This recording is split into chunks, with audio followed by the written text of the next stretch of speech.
Do you remember those Naruto games on the Nintendo Wii? Well, from this video we will start talking in more depth about these curious titles. Welcome to the third chapter of the Clash of Ninja saga, Naruto Clash of Ninja Revolution.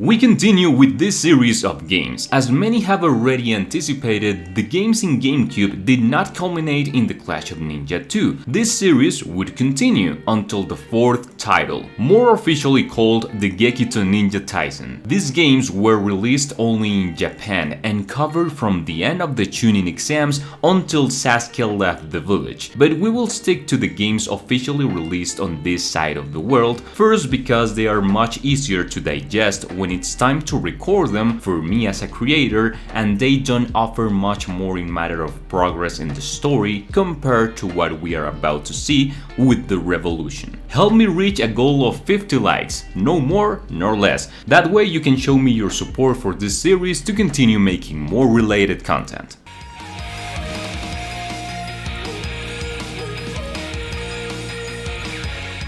As you saw in the title, this was the first Naruto game that was released on the Nintendo Wii, and that meant an interesting amount of mechanics added to the game, combining the possibilities offered by the Wiimote with the movements that could be emulated. Now, the Ultimate Jutsus had these typical commands to perform the technique, but this time they didn't completely depend on the movement being done well, but if it was done correctly, it would have greater damage. But before we jump into all these aspects of gameplay, let's take a look at what Clash of Ninja Revolution offered as a story experience. We already know that this is a saga of games that is not particularly applicable to making a story mode, rather wanting to go on the side of perfecting its mechanics. Even so, the attempt that was made on this occasion is relevant due to the nature of their missions, which, beyond being a repetition of combats, try to involve you more in a realistic way. For example, the training with Jiraiya at the beginning of the game before the fight with Neji is the tutorial where they teach you the basics. They can also give you tasks such as perfecting Neji's technique by blocking Tenten's shuriken a certain number of times. I like these modifications in terms of progression in the story. They give more value to each fight and give meaning to each one of them. It was also one of the first times that I felt that they didn't omit several of the fights from the original material,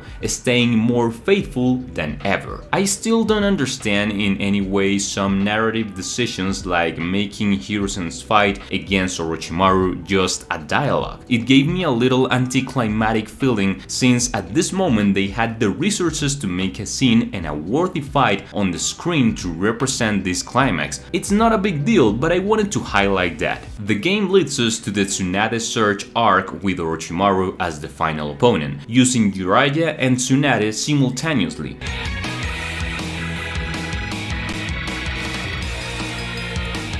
The advance is not much compared to the topics dealing with Clash of Ninja 2, but according to Takara, it is exactly what is necessary to release another game, this time for the Nintendo Wii.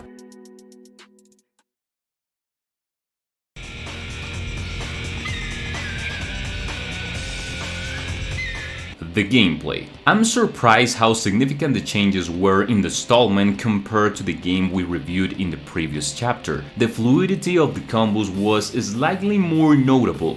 Pretty fun changes were added, such as the definitive techniques in Awakening, and also that this did more damage and changed the animation if we had low health. Some inconsistencies were corrected in the group fights, making the hitboxes more cautious and not mixing up the curse of the fights. We also had a new element. Depending on the hit we had, the rival flies out until a change of a scenario is made, letting us continue with an additional blow. Even though if the rival also pressed the attack button, he could easily dodge it. Another new element were the objects scattered around the field that served as a cover and obstacle for the combos of some of the two parties. Honestly, it's an element that gives a little interactive environment that makes it feel more real, but it doesn't contribute to the dynamics of the fight, other than interrupting some optimization options. Sometimes they are used to make extensions of juggle combos after the bounce, but still it's more an obstacle than a useful tool in my opinion. To the surprise of many of you out there, the roster was reduced, giving a total of 20 playable characters, when in the previous game there were 22.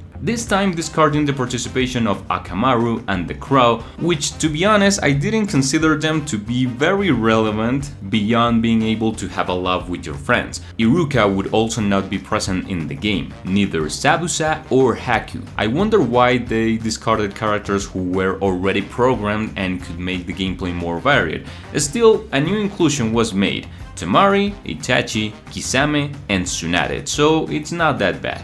Looking at the game from this perspective, I believe that this is an overall better game than Clash of Ninja 2. They achieved that commitment, but I feel that many of their mistakes still persist if we look at the camera movement, its angles, and most of all, the group fights. It's still a little uncomfortable, knowing that by this point, Ultimate Ninja 3 already handled incredibly more advanced game feel aspects, and I say this because they were its main competition. We would hope that by the third installment of the saga, they had already shown a significant evolution, but they still feel very stuck to the original concept, which is not bad by anything, but still needs to improve many technical aspects to become that incredible traditional fighting Naruto game that everyone wanted. Would they succeed in his next attempt? Well, that's a story for a next episode. Guys, thank you so much for getting to the end of this video. I'm interested to know if you ever tried this game, or if you still have it, I'll be reading in the comments. Guys, that was all for today, and I'll be watching you in the next video. Take care and see ya!